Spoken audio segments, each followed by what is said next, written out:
personally feel that whatever I'm sharing in this video, maybe it will work for you.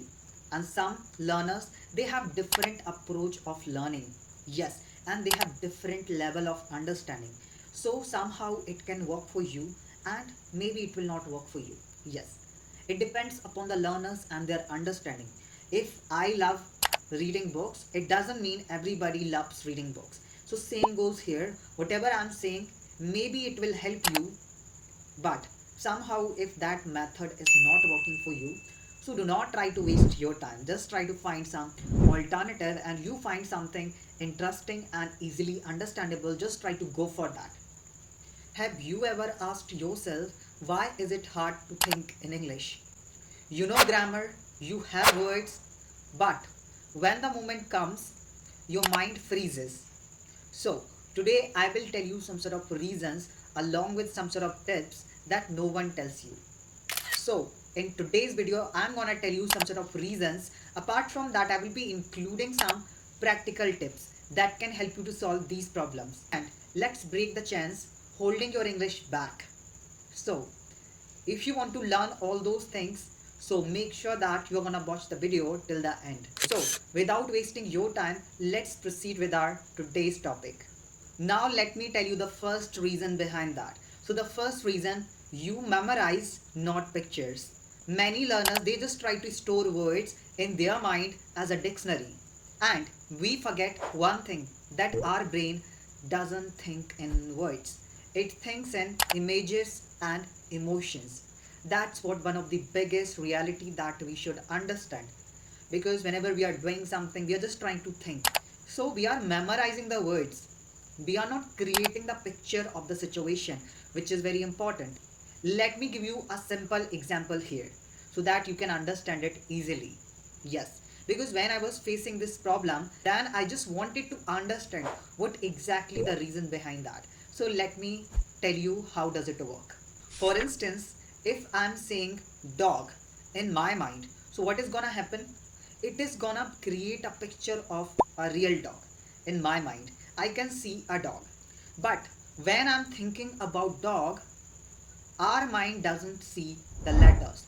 When you are thinking about cat, suppose you are thinking about cat, can you see in your mind CAT, or you are just getting the picture of a cat? You can think now. Yes. So definitely you need to create a picture rather than recalling words. So this is the first thing which you need to do. So the problem is that when you memorize, your brain has nothing to connect with your real life. Yes. So make sure that whenever you are thinking something, do not memorize and just try to connect it with real life scenario. At the same time, just try to create a picture in your mind. When we create a picture, it will be easier for us to think in English.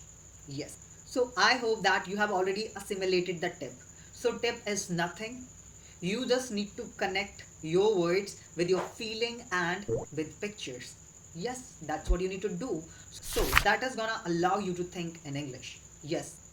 For example, you don't need to just learn apple means save. You just need to feel the situation.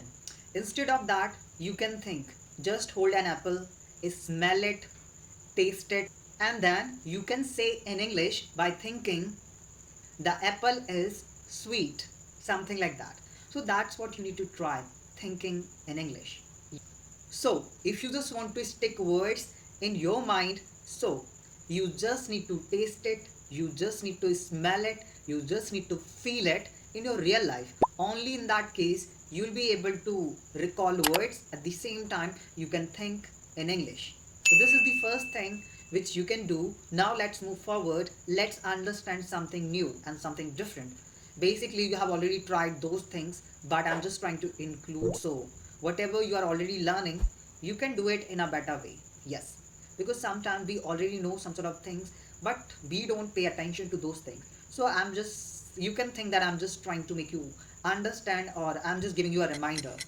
You already know that thing, but I'm saying you can try this, something like that. Now let me include the second reason behind that.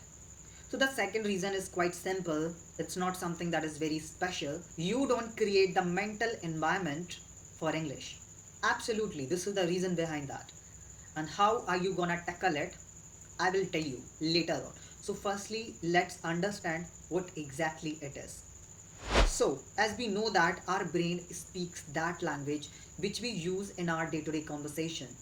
If we are using our mother tongue 99 percentage and if we are saying something, so all the things we are describing in our mother tongue. So, in that certain situation, our brain doesn't have any reason to think in English. And because of that, our brain will not produce English naturally.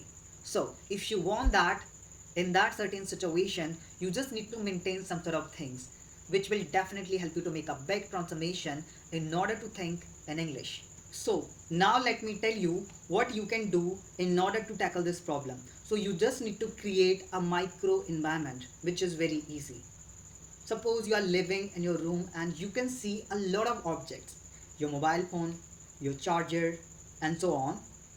So you can take any one object and start thinking about that, okay? And then just try to describe that particular object. For instance, I have this flag, okay? So now I'm gonna describe it. Firstly, I will think. So what is the first thing that is coming into my mind? I can see three colors in this. So firstly, I'm thinking about this. Now I need to describe in easy words, in simple sentences. Firstly, we need to think, then we need to describe it. So this is Indian flag, right? In sentence, it has three colors, right? And I bought it on Independence Day. Share my pictures with this flag. Whatever the object which is available, you can just touch that object and start thinking about that and speak whatever is coming in your mind about that object.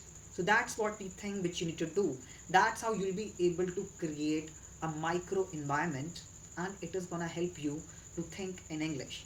And definitely this thing is gonna help you to train your brain to think in English. Yes. And somehow you are gonna eradicate that problem where you were translating something from your mother tongue to English language. So that's all for today's video. I think today I have shared two reasons. Along with that, I have included two tips as well. If it works, then fine. Otherwise, you can try something else. Because I personally feel that whatever I'm sharing in this video, maybe it will work for you. And some learners, they have different approach of learning. Yes, and they have different level of understanding. So somehow it can work for you and maybe it will not work for you. Yes, it depends upon the learners and their understanding. If I love reading books, it doesn't mean everybody loves reading books. So same goes here. Whatever I'm saying, maybe it will help you, but somehow if that method is not working for you, so do not try to waste your time. Just try to find some alternative and you find something interesting and easily understandable. Just try to go for that. So my purpose is that to provide different kind of strategies. Whatever is working for you, just try to go for that. Yes. So all in all, I have shared two things in today's video. Apart from that, before also I have created two videos about how to think in English. So I have also included the link of those videos in the description. So you can also click on the link and you can explore those videos as well. So I hope this little information is going to help you out to tackle all those problems which you are facing in your language learning journey. So till then, keep learning and keep watching and keep improving. See you in the upcoming video with some amazing advice. Thank you.